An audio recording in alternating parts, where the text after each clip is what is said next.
como recibir la lluvia temprana. Tercer trimestre, tema número 75. Semana 37, 23/12/2023, sábado, séptimo día de la semana. Cronograma para el Santo Sábado del Eterno Creador. Al llegar al templo, cada quien ora individualmente, dando así un tiempo para esto. 7 himnos. Oración inicial. Repetir la ley. Recordar los emblemas. Leer una parte del libro de la ley. Tener un libro de peticiones de oración en el santuario. No hay tiempo específico para escribir las peticiones en el cuaderno. Solo el que desea hacerlo y no cosas comprometedoras, pues Dios conoce todo. Luego pasar al estudio del sábado. Luego se termina con 7 himnos. Repetir la ley. Oración final. Las 7 formas de caída. La fuerza. La fuerza, pero se me dejó saber que ésta no podrá controlar ni dominar una conciencia y decisión firme por Cristo Jesús. Y dijo así: el yo desea tomar por la fuerza o la astucia aquello que no le corresponde o no le es lícito. El yo hace sentir, al que lo porta, superior a todos, inclusive, cree que es superior a mí.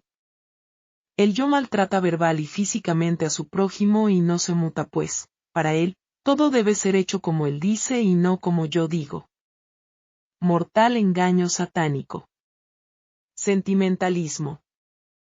La segunda de ellas, el sentimentalismo, este será grandemente probado en todo su enérgico poder, mas una entera confianza sin reservas en Cristo Jesús es lo que nos garantizará la victoria. Y dijo así: el yo se cree víctima y juega de dicho lado hasta que es confrontado y descubierto. Y ahí cambia a victimario, donde todos tienen la culpa de que él sea así. Este hechizo mortal vive en aquel, cuyo yo está florecido en él. Juego astuto del enemigo desde que se encontró en el maldad, en el cielo. Complacencia. La tercera de ellas, la complacencia, esta en pro del bien común será una amplia puerta para destrucción, mas no la debemos consentir, sino que debemos ejercer la libertad de conciencia bajo un escrito está y, así, podremos vencer. Y dijo así: el yo vive para complacerse y poner, al último, las necesidades de su prójimo. El yo vivo nunca se da por satisfecho, siempre quiere más, aunque no lo necesite. Sus trofeos son tanto internos como externos. Su intelecto es creerse superior en su retórica, sus ideas, soluciones y actos. Él contra todos, pero nadie contra él. Sutil veneno mortífero que el enemigo inserta en el hombre que no es contrito de corazón. La complacencia de la superioridad, en todo sentido, ante otros es un reflejo de que el maligno entrona esa mente y ese corazón. Orgullo. La cuarta de ellas, el orgullo, este es tan sutil y a la vez tan obvio, mas este último disfrazado de la conveniencia propia, y calificado como válido a nuestro entender, será la ruina y cerrará la puerta real de la salvación. Solo una humillación total a Dios nos dará la victoria en él. Así dijo el Señor: el orgullo es el yo que vive para enaltecerse.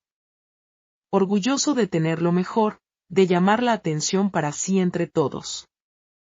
Se viste para ser visto, se peina para que lo admiren, da alarde de superioridad y manda a todos mientras él merece estar de brazos caídos con el pensamiento activo centrado en lo que imagina, en lo que cree necesitar para seguir escalando puesto y posición. Este, casi imperceptible, engaño satánico, es letalmente mortal al que lo porta y también para los que lo adulan. Calumnia. La quinta de estas, que se me habló, fue la calumnia. Esta es la muerte para el que la practica, y aunque su espada mortífera desea ser clavada ante su adversario, ésta solo atraviesa el corazón de quien la porta. Resistid al diablo, se me dijo, y de vosotros huirá y no toquéis lo inmundo. Habrá aflicciones, mas confiad porque yo he vencido al mundo. Rogad al Dios de la siega que os junte en su granero. Así dijo el Señor: el yo vive calumniando a todo y a todos, pues, en su creída imaginación mórbida no es feliz por culpa de otros. No es pleno, y culpa a todos de esto. Todo es por culpa ajena y nunca propia. Si se cae, mira a sus lados y, si alguien lo vio, ya es culpa de ese alguien, porque según él, se distrajo al verlo y se cayó. En fin, el calumniador nunca va a creer que él tiene la culpa, que la culpa es propia, sino que la culpa es siempre ajena. Si no le parece lo que otro dice, pues, es mentira. Se siente aludido por todo y por todos. Vive su vida excusando su mal proceder. La dejadez y su forma parasitaria de vivir es característica de esta persona y de esta cualidad. Dilación. La sexta de estas, de que se me habló fue la dilación, acción sutil pero una gran arma de destrucción. Esta es una forma de vida que ataca el pensar humano y lo adormece. Adormece el pensamiento y retrasa la acción del deber de cumplir el mandato celestial. Es tan mortíferamente sutil que da la ilusión de que lo terrenal es mucho más importante que lo celestial, o sea, lo que es perecedero es más importante que lo que perdurará para siempre. Orad, orad sin cesar, ayunad y buscad el rostro de Cristo Jesús para que podáis vencer ante esta arma de la dilación. Así dijo el Señor, el yo vive por la dilación. Hoy no puedo por esto, mañana no podré por aquello. Pasado, por lo otro, en fin. Lo primordial siempre es último y las inventivas primero. En la lista de lo primordial siempre pone encima, y entre ellas, su complacencia, y nunca completa lo mandatorio. Los detalles lo complacen tanto que pospone los deberes al punto que, si fracasa, es culpa de ser tan detallista. Para su forma de dilación propia, todo debe estar como se imagina, quiere y desea para poder avanzar. Y, si esto no es así, es culpa de todos, inclusive de mí. Y, por eso, él no avanza. El yo de la dilación critica al esforzado, al que cada día, con intenso afán, lucha por completar su labor diaria. Lo tilda de extremista, fanático y abusivo. El yo de la dilación es detractor, critica a todo aquello que no va de acuerdo a su forma de ver, actuar y pensar. Esta actitud, horrendamente pecaminosa, de creer que su forma de ser es ley hacia otros, es instigación maligna de perdición. Sensualidad. La séptima, que se me dijo fue, la sensualidad. Mi pueblo pereció por falta de conocimiento. Este acto desenfrenado, con acciones ilícitas dentro del matrimonio, es puesto, aún, en primer lugar, antes del deber de cumplir, el mandato divino. A los tales digo ahora, coméis y bebéis y estáis en fiesta, pero vendrán los días en que el esposo no estará y será tiempo de ayuno y oración porque el león rugiente está alrededor de vuestras casas. Y estas han sido pedidas para ser grandemente zarandeadas, y así será hecho. Más pedid al Dios de la siega que os reserve a salvo en su granero. Sed, pues, celosos y arrepentíos porque vendrá la aflicción y, ¿quién podrá permanecer en pie? En ese momento terminaron diciéndome, Ezequiel 20. La séptima, y última, es la sensualidad. El yo de la sensualidad es vivir en el yo interno y externo constantemente. Esta carnalidad animalizada no es más que la pervención pecaminosa de aquel que deja que el enemigo de Dios y del hombre lo denigre al punto de volverlo irracional. El yo de la sensualidad vive en sus placeres mentales, buscando toda oportunidad para exteriorizarlos en su propia complacencia. Al dar rienda a esto, daña su hipotálamo y su lóbulo frontal. Su cerebelo vive adormecido, como cuando la marihuana invade el torrente sanguíneo o cuando la metadona es ingerida, introducida, al cuerpo. Tal como, el que vive peleando es adicto a la adrenalina en su sangre, el sensual es adicto a la testosterona por su descuido en la intemperancia en el dormir, comer y en todo tipo de intemperancia. El yo de la sensualidad ha llevado al ser humano a comportarse peor que los animales, pues, Estos no tienen razonamiento, y el ser humano sí. Un animal se aparea con el sexo opuesto para procreación, en el tiempo señalado para esto, pero el ser humano que vive para el yo, en la sensualidad, se aparea con su mismo sexo por depravación, ya que esto viola el curso natural de la procreación. Y otros, aunque con el sexo opuesto, o sea, hombre y mujer, practican actos animalizados para sentirse bien. También están en desagrado ante mí. Estos, los que practican estas perversiones, no heredarán la vida eterna. Por esta razón, el enemigo de las almas los animaliza, para que así, en este estado de éxtasis carnal, ninguna espiritualidad pueda prevalecer y, así, crear en éste la muerte eterna. Las 10 formas de anatemas. Testimonio, 14-09-2020 Part 2. El Señor me dio, como un resumen de anatemas. Lo resumió en 10 formas: el yo, la suficiencia propia, el amor a los hijos más que a él, la codependencia absoluta y total de esposo o esposa, en vez de esto ser solamente para él, apego a lo material, a las posesiones, apego monetario, deseos pecaminosos encubiertos, sutiles y abiertos, mis ideas propias, los desórdenes sensuales mórbidos acariciados, las excusas sutiles, para excusar desobedecer a Dios. Texto bíblico. Efesios 5, 6 al 11. Nadie os engañe con palabras vanas, porque por estas cosas viene la ira de Dios sobre los hijos de desobediencia. No seáis, pues, partícipes con ellos. Porque en otro tiempo erais tinieblas, mas ahora sois luz en el Señor, andad como hijos de luz, porque el fruto del Espíritu es en toda bondad, justicia y verdad, aprobando lo que es agradable al Señor, y no participéis con las obras infructuosas de las tinieblas, sino antes reprobadlas. Ellen Goldwhite. Los cristianos han de ser transparentes como la luz del sol. Pero yo os digo, no juréis en ninguna manera, ni por el cielo, porque es el trono de Dios, ni por la tierra, porque es el estrado de sus pies, ni por Jerusalén, porque es la ciudad del gran rey. Ni por tu cabeza jurarás, porque no puedes hacer blanco o negro un solo cabello. Mateo 5, 34 al 36. Todo lo que poseemos nos llega con el sello de la cruz, y ha sido comprado con la sangre que es más preciosa que cuanto puede imaginarse, porque es la vida de Dios. De ahí que no tengamos derecho de empeñar cosa alguna en juramento, como si fuera nuestra, para garantizar el cumplimiento de nuestra palabra. Pero el Salvador no prohibió el juramento judicial o legal en el cual se pide solemnemente a Dios que sea testigo de que cuanto se dice es la verdad, y nada más que la verdad. El mismo Jesús, durante su juicio ante el Sanedrín, no se negó a dar testimonio bajo juramento. Dijo el sumo sacerdote: te conjuro por el Dios viviente, que nos digas si eres tú el Cristo, el Hijo de Dios. Contestó Jesús: tú lo has dicho. Mateo 26, 63, 64. Si hay alguien que puede declarar en forma consecuente bajo juramento, es el cristiano.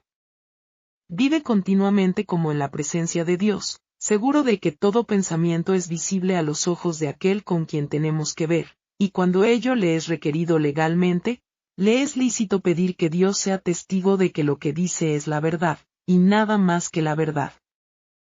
Todo cuanto hacen los cristianos debe ser transparente como la luz del sol. La verdad es de Dios, el engaño, en cada una de sus muchas formas, es de Satanás. Pero no es fácil ni sencillo decir la verdad exacta.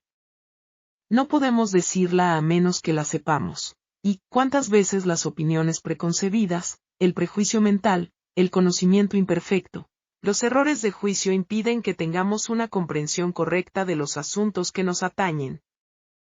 No podemos hablar la verdad a menos que nuestra mente esté bajo la dirección constante de aquel que es verdad.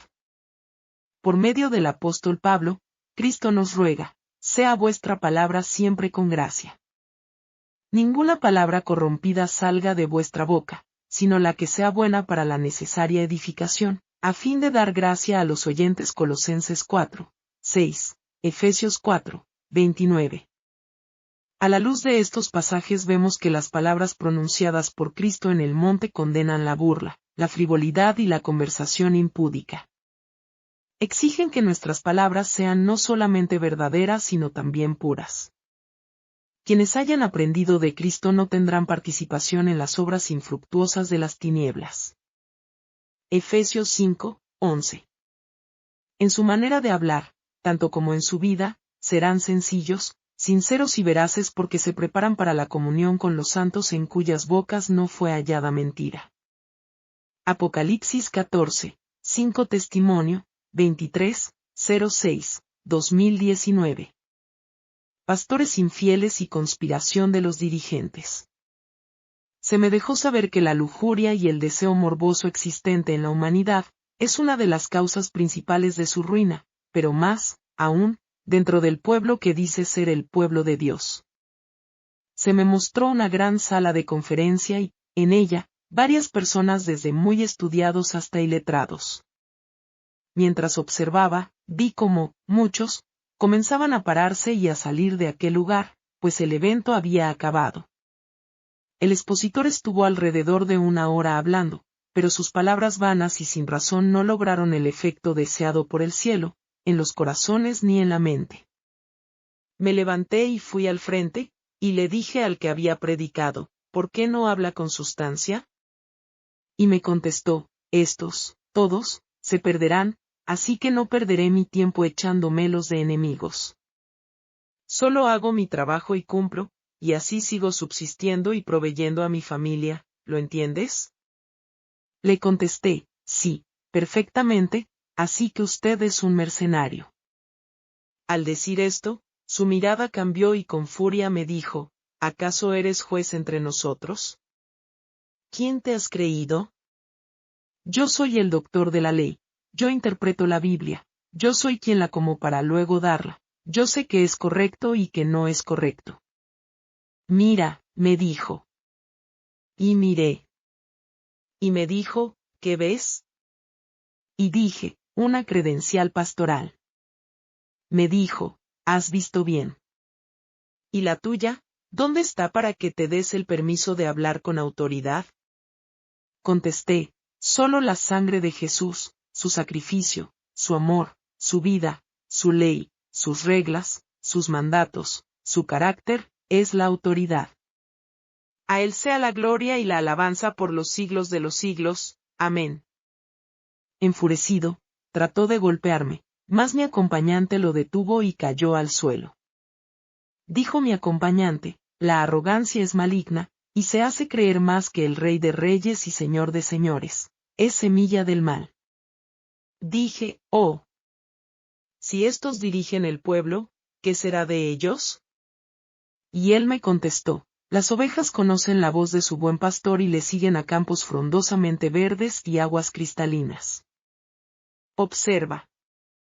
Y observé, y vi cómo las personas que salieron de aquel lugar comenzaron sus rutinas diarias, unos frente al televisor, otros en redes sociales, otros en amoríos, y otros en sus tareas hogareñas, todos desconectados de la real preparación e imbuidos de las cosas del mundo. Mientras observaba vi cómo hombres y mujeres se congraciaban unos con otros, y se apareaban entre ellos sin ninguna vergüenza.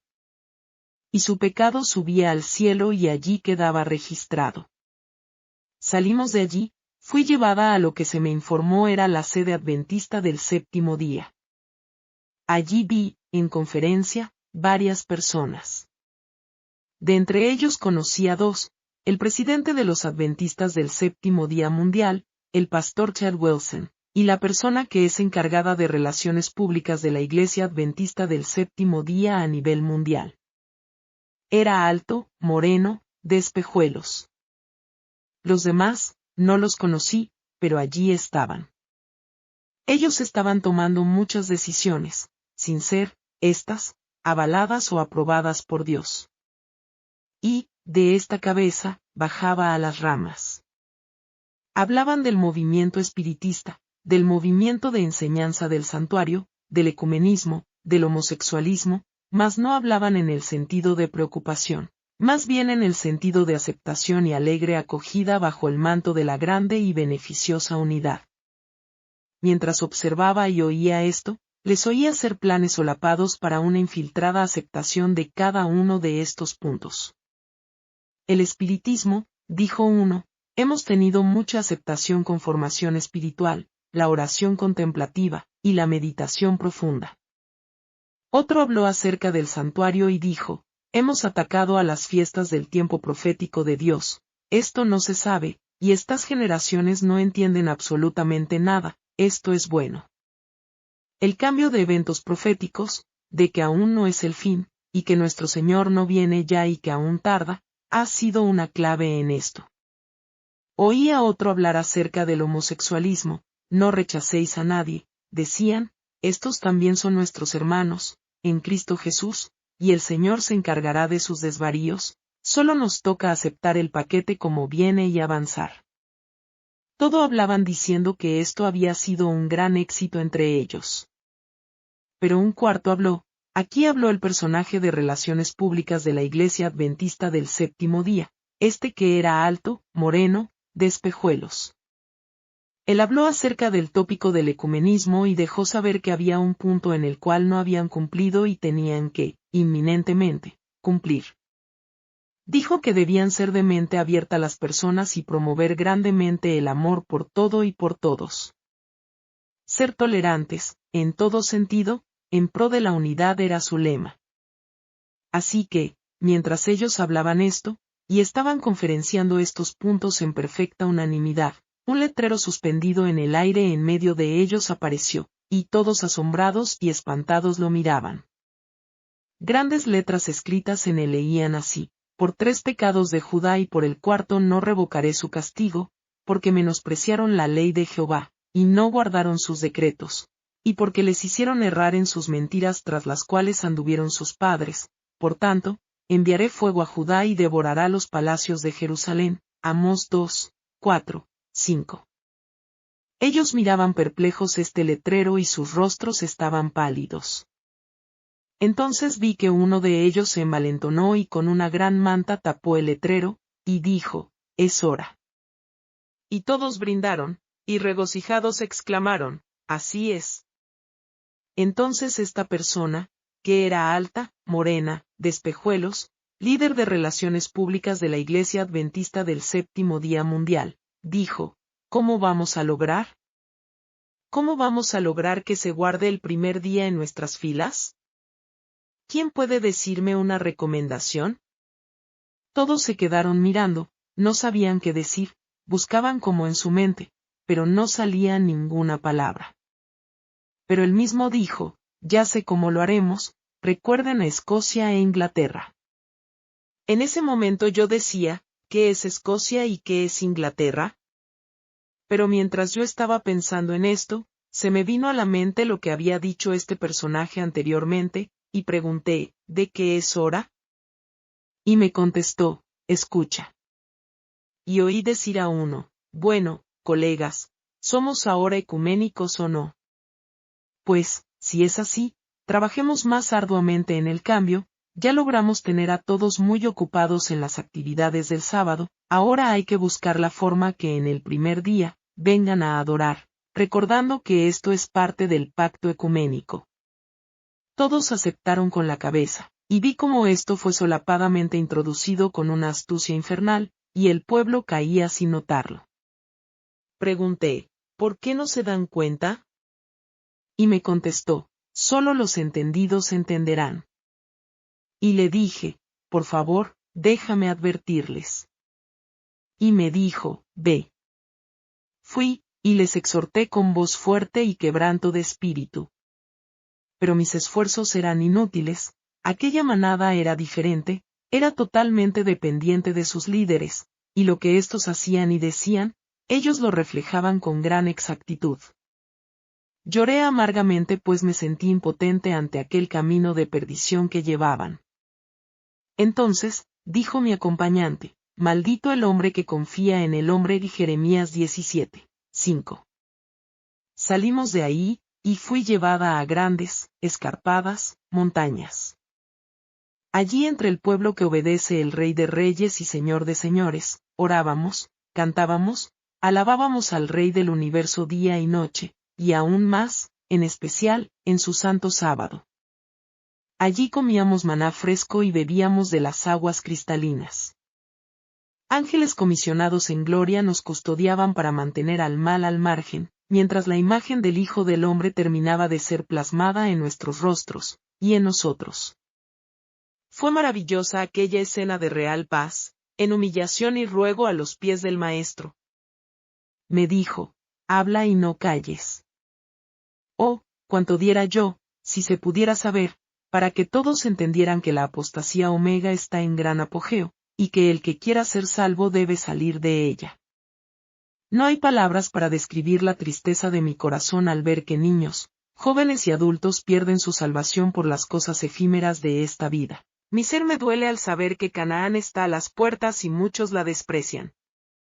Estaba percibidos en todo esto pues el desenlace final os es llegado. Recordad Escocia, decían mis palabras, y a Inglaterra, como solapadamente se llegó a respetar el primer día, como día sagrado. Allí quedó plasmado, para nuestro beneficio. Así, yo, llorando, repetía esto. Y, en ese momento de desesperación, mientras decía estas palabras a todos, ahí desperté. En ese momento cuando desperté, dije, oh, Señor. ¿Qué es Escocia y qué es Inglaterra? Yo no sé nada de esta historia, ¿qué quieres decir con esto? ¿Qué pasó allí? Entonces, escuché la voz que me dijo, Conflicto de los siglos, página 633. Diles que deben avanzar y ubicarse donde no sean privados de guardar el sábado sagrado del Señor. Apuraos, apuraos, apuraos. Amados, en ese momento, yo inmediatamente tenía mi celular a mi lado, y comencé a buscar, y cuando comencé a buscar leí lo que allí decía.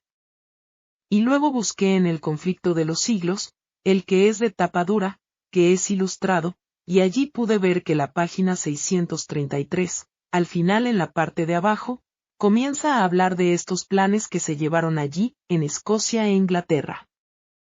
Amados, quiera Dios que cada uno de nosotros podamos entender, que no debemos confiar en ningún ser humano, solamente debemos confiar nuestra vida a Cristo Jesús. Que el Señor me los bendiga. Capítulo 31. El pecado de Nadab y Abiú. Este capítulo está basado en Levítico 10, 1 al 11. Después de la dedicación del tabernáculo fueron consagrados los sacerdotes para su oficio sagrado. Estos servicios requirieron 7 días, y en cada uno de ellos se celebraron importantes ceremonias. Al 8º día iniciaron su ministerio. Ayudado por sus hijos, Aarón ofreció los sacrificios que Dios estipulaba, y alzó sus manos y bendijo al pueblo. Todo se había hecho conforme a las instrucciones de Dios, y el Señor aceptó el sacrificio y reveló su gloria de una manera extraordinaria. Descendió fuego de Dios y consumió la víctima que estaba sobre el altar. El pueblo observó estas maravillosas manifestaciones del poder divino, con reverencia y sumo interés. Las tuvo por señal de la gloria y el favor de Dios, y todos a una elevaron sus voces en alabanza y adoración, y se postraron como si estuvieran en la inmediata presencia de Jehová. Pero, poco tiempo después cayó una calamidad repentina y terrible sobre la familia del sumo sacerdote. A la hora del culto, cuando las oraciones y las alabanzas del pueblo ascendían a Dios, 2 de los hijos de Aarón tomaron cada uno su incensario, y quemaron incienso, para que ascendiera como agradable perfume ante el Señor. Pero violaron las órdenes de Dios usando fuego extraño. Para quemar el incienso se valieron de fuego común en lugar del fuego sagrado que Dios mismo había encendido, y cuyo uso había ordenado para este objeto. Por causa de este pecado, salió fuego de la presencia del Señor y los devoró a la vista del pueblo. Después de Moisés y de Aarón, Nadab y Abiú ocupaban la posición más elevada en Israel.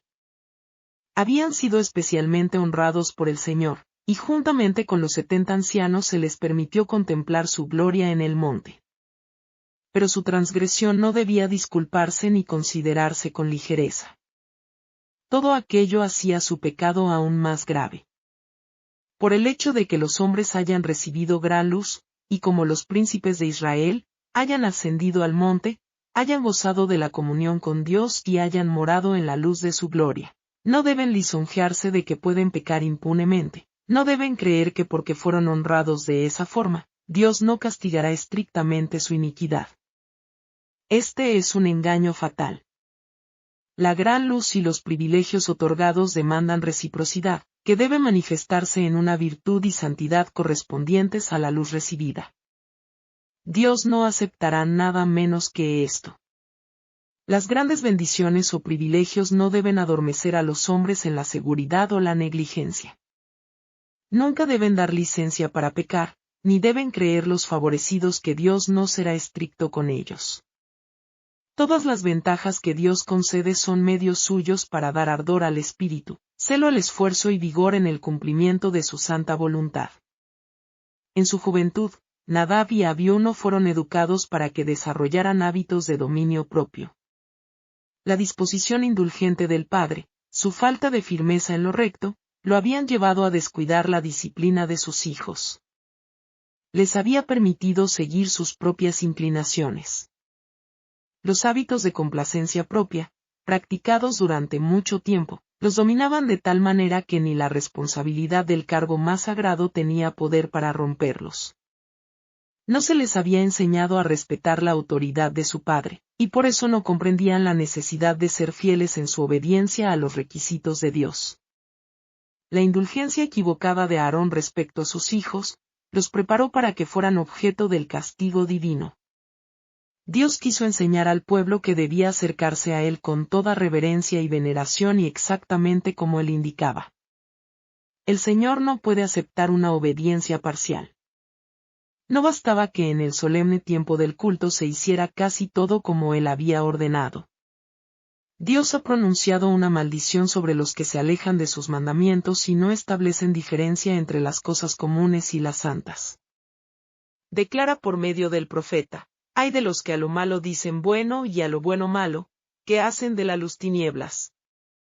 Ay de los que son sabios ante sus propios ojos, de los que son prudentes delante de sí mismos. Los que por soborno declaran justo al culpable, y al justo le quitan su derecho. Porque desecharon la ley de Jehová de los ejércitos y abominaron la palabra del Santo de Israel. Isaías 5:20 al 24. Nadie se engaña a sí mismo con la creencia de que una parte de los mandamientos de Dios no es esencial, o que Él aceptará un sustituto en reemplazo de lo que Él ha ordenado. El profeta Jeremías dijo: ¿quién puede decir que algo sucede sin que el Señor lo mande? Lamentaciones 3:37. Dios no ha puesto ningún mandamiento en su palabra que los hombres puedan obedecer o desobedecer a voluntad sin sufrir las consecuencias.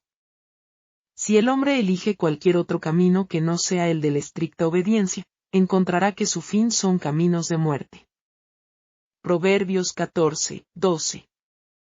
Entonces Moisés dijo a Aarón y a sus hijos Eleazar e Itamar: no descubráis vuestras cabezas ni rasguéis vuestros vestidos en señal de duelo, para que no muráis, ni se levante la ira sobre toda la congregación, pues el aceite de la unción de Jehová está sobre vosotros. El gran jefe recordó a su hermano las palabras de Dios: en los que a mí se acercan me santificaré, y en presencia de todo el pueblo seré glorificado. Levítico 10:6-7-3. Aarón guardó silencio. La muerte de sus hijos, aniquilados sin ninguna advertencia, por un pecado terrible, que él reconocía ahora como resultado de su propia negligencia en el cumplimiento de sus deberes, entristeció angustiosamente el corazón del padre, pero no expresó sus sentimientos. No debía hacer ninguna manifestación de dolor que demostrara compasión por el pecado. No debía actuar en forma que pudiera inducir a la congregación a murmurar contra Dios. El Señor quería enseñar a su pueblo a reconocer la justicia de sus castigos, para que otros temieran. Había en Israel algunos a quienes la amonestación de este terrible juicio podría evitar que abusaran de la tolerancia de Dios hasta el extremo de sellar también su propio destino. La amonestación divina se hace sentir sobre la falsa condolencia hacia el pecador, que trata de excusar su pecado. El pecado adormece la percepción moral, de tal manera que el pecador no comprende la enormidad de su transgresión, y sin el poder convincente del Espíritu Santo permanece parcialmente ciego en lo referente a su pecado. Es deber de los siervos de Cristo enseñar a estos descarriados el peligro en que están. Los que destruyen el efecto de la advertencia, cegando los ojos de los pecadores para que no vean el carácter y los verdaderos resultados del pecado, a menudo se lisonjean de que en esa forma demuestran su caridad, pero lo que hacen es oponerse directamente a la obra del Espíritu Santo de Dios e impedirla. Arrullan al pecador para que se duerma al borde de la destrucción, se hacen partícipes de su culpa, y asumen una terrible responsabilidad por su impenitencia. Muchísimos han descendido a la ruina como resultado de esta falsa y engañosa condolencia. Nunca habrían cometido Nadab y Abiú su fatal pecado, si antes no se hubieran intoxicado parcialmente bebiendo mucho vino. Sabían que era necesario hacer la preparación más cuidadosa y solemne antes de presentarse en el santuario donde se manifestaba la presencia divina, pero debido a su intemperancia se habían descalificado para ejercer su santo oficio. Su mente se confundió y se embotaron sus percepciones morales, de tal manera que no pudieron discernir la diferencia que había entre lo sagrado y lo común. A Aarón y a sus hijos sobrevivientes, se les dio la amonestación: ni tú ni tus hijos debéis beber vino ni sidra cuando entréis en el tabernáculo de reunión, para que no muráis. Estatuto perpetuo será para vuestras generaciones, para poder discernir entre lo santo y lo profano, y entre lo inmundo y lo limpio, y enseñar a los hijos de Israel todos los estatutos que Jehová les ha dado por medio de Moisés. Levítico 10, 9 al 11. El consumo de bebidas alcohólicas debilita el cuerpo, confunde la mente y degrada las facultades morales. Impide a los hombres comprender la santidad de las cosas sagradas y el rigor de los mandamientos de Dios. Todos los que ocupaban puestos de responsabilidad sagrada deben ser hombres estrictamente temperantes, para que tengan lucidez para diferenciar entre lo bueno y lo malo, firmeza de principios y sabiduría para administrar justicia y manifestar misericordia. La misma obligación descansa sobre cada discípulo de Cristo. El apóstol Pedro declara: pero vosotros sois linaje escogido, real sacerdocio, gente santa, pueblo adquirido. 1 Pedro 2, 9. Dios requiere que conservemos todas nuestras facultades en las mejores condiciones, a fin de poder prestar un servicio aceptable a nuestro Creador. Si se ingieren bebidas intoxicantes, producirán los mismos efectos que en el caso de aquellos sacerdotes de Israel. La conciencia perderá su sensibilidad al pecado, y con toda seguridad se sufrirá un proceso de endurecimiento en lo que toca a la iniquidad, hasta que lo común y lo sagrado pierda toda diferencia de significado. ¿Cómo podremos entonces ajustarnos a la norma y a los requerimientos divinos? ¿O ignoráis que vuestro cuerpo es templo del Espíritu Santo, el cual está en vosotros, el cual habéis recibido de Dios, y que no sois vuestros? Pues habéis sido comprados por precio. Glorificad, pues, a Dios en vuestro cuerpo y en vuestro espíritu, los cuales son de Dios. Sí, pues, coméis o bebéis o hacéis otra cosa, hacedlo todo para la gloria de Dios. A la Iglesia de Cristo de todas las edades se le dirige esta solemne y terrible advertencia: si alguno destruye el templo de Dios, Dios lo destruirá a él, porque el templo de Dios, el cual sois vosotros, santo es. 1 Corintios 6, 19, 20, 10, 31, 3, 17. Himnos. 124, la tierna voz del Salvador. 142, si acaso te dejo, Jesús.